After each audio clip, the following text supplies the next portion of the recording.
आपल्याकडे NMCची गाडी यायला पाहिजे, प्रत्येक दिवशी यायला पाहिजे, 1 डे किंवा 2 डेच्या नंतर यायला नको.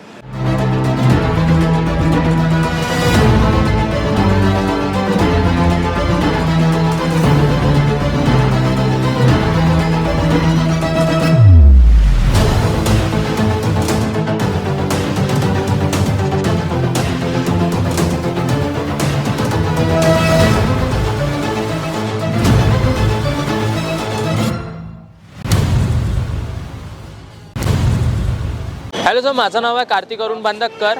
आपलं काय नाव आहे सर? माझे सुदेश राऊत. योगेंद्र मानकर. पुष्पेंद्र यादव. आता NMCचे काही इलेक्शन चालू आहे, तुम्ही त्याच्याबद्दल काय बोलणार आहे सर? NMCची इलेक्शन आहे, त्याच्याबद्दल आम्हाला नगरामध्ये जे आवश्यक व्यक्ती चाहिए तो व्यक्ती आम्हाला मिळाला पाहिजे. आणि आमचे जे गावामधले जे प्रश्न आहेत, जसं कोणाची घरपट्टी आहे, टॅक्सपट्टी आहे, त्यांना परमनंट त्यांना घर मिळालेलं पाहिजे. आणि महत्त्वाचं म्हणजे कसं आहे की जे मंथली जे बिल आहेत इलेक्ट्रिकचे किंवा पाण्याचे, तर ह्या मंथली इलेक्ट्रिकचे बिल जे आजपर्यंत येत होते आम्हाला, ते 3 महिन्याला येत होते. आम्ही 3 महिन्यापर्यंत आमचे मेहनतीने आमचे श्रम करून आम्ही ते 3 महिन्याचे पैसे आम्ही एकत्र करत होतो.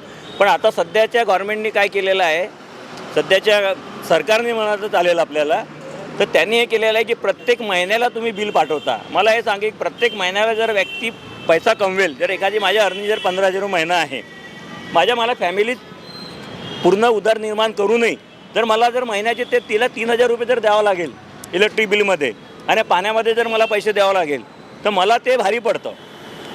जमलं तर मला आम्हाला आमच्या नगरसेवकांना आम्ही एकच आशा करतो आजच्या परिस्थितीमध्ये, वार्ड क्रमांक 14 रवीनगर, तेलंगखेडी, रामनगर, नागपूर, याच्यामध्ये आम्हाला महिन्याचे बिल कॅन्सल करून आम्हाला महिन्याचे 3 महिन्याला बिल मिळायला पाहिजे, जेणेकरून आम्ही 1 महिन्याच्या त्याला भाडं आमचं जे अर्निंग राहील त्याच्यामधनं आम्ही त्याला ॲडजस्टमेंट करू.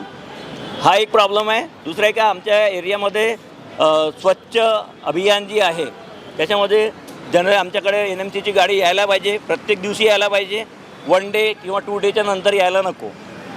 कारण की कचरा रोजच निर्माण होतो घरामध्ये, त्याच्यामुळे 1 डे ऑफ येते, 2 डे ऑफ येते कचरा, त्यामुळे कचऱ्यासाठी आम्हाला रोजचीच गाडी पाहिजे.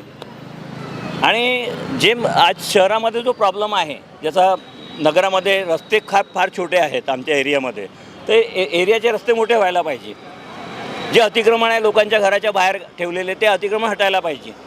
तुमची 2 व्हीलर आहे, 4 व्हीलर आहे, तुम्ही कुठे गाडी पार्क करता. ॲम्ब्युलन्स जर वस्तीमध्ये जर कोणाचा प्रॉब्लेम आला तर ॲम्ब्युलन्स निघायला जागा नसते, तर हा पण एक अतिक्रमणचा प्रॉब्लेम दूर व्हायला पाहिजे. तुमच्या वाड्यातून कोण उभं झालं आहे सर? आमच्याकडनं अजय आहे काँग्रेसचे, आणि BJPकडनं आहेत कोणती मॅडम आहे. तुम्हाला कोण पाहिजे नाही सर? आम्हाला असे आशा आहे की भाई तो संविधानिक मार्गाने जो लीडर काम करेल तो लीडर आपल्याला चालेल. तो व्यक्ती कोणी असो, पार्टी कोणी असो, पण त्यांनी संविधानिक लढाई लढायला पाहिजे. असं नाही की त्यांनी अंडर प्रेशर येऊन पुढे वरच्या लेवलवरून काम करू, तो असा व्यक्ती आम्हाला नको.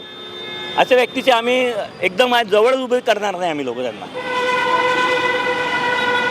तुमच्या जे घुसखोरी जे आहे ते खूप वाढली आहे की खूप कमी झाली आहे, त्याच्याबद्दल काही बोलाल सर तुम्ही? करप्शन तर भरपूर झालेलं आहे. करप्शनमध्ये कसं आहे की करप्शन आता सरकारी कामामध्ये पण करप्शन आहे.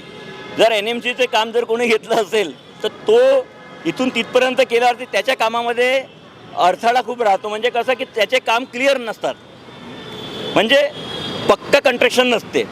टेंडर आहे, 1 करोडचा टेंडर आहे, त्यांनी 1 करोडमध्ये 50 लाखाचं काम करतो तो, आणि 50 लाख रुपये खाऊन टाकतो. हा करप्शन आजही सुरू आहे. आणि NMCचे काम हे रेग्युलर पक्के व्हायला पाहिजे. असं नाही की आज टेंडर घेतला आणि आम्हाला करून दिलं, ते नाही. ती लाईन ती व्यवस्थित झाली पाहिजे, तो रोड आमच्या व्यवस्थित राहिलेला पाहिजे.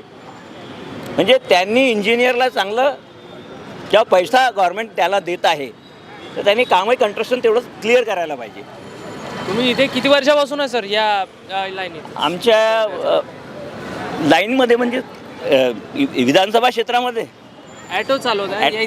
ॲटो त्या आम्ही चालवत आहोत. ॲटोमध्ये मी आता 10 वर्षापासून आहे. तर इकडे तुम्हाला काही परेशानी होते ॲटो वगैरे लावून? नाही, आम्हाला प्रॉब्लेम नाही आहे. तसे कधी कधी ट्रॉफिकवाले आम्हाला त्रास देतात, कारण की ते त्यांचं कामच आहे, त्याच्याबद्दल आम्ही काय बोलणार नाही त्यांना. राहिलं आता एक महत्त्वाचं म्हणजे कसं आहे की एन एम सीने जर महानगरपालिकेचे इलेक्शन आहे तर एन एम सीचे जे लोक आहेत तर त्या लोकांनी मेन महत्त्वाचं म्हणजे जे दुकान आहेत इथे रस्त्यावरती जे लागले फूडचे दुकान लागले आहेत तर त्यांची जे गंदगी आहे ते त्यांनी आपल्या स्वतः सोबत घेऊन जायला पाहिजे किंवा इथल्या खालची जी नाली आहे त्याच्यात टाकायला नको.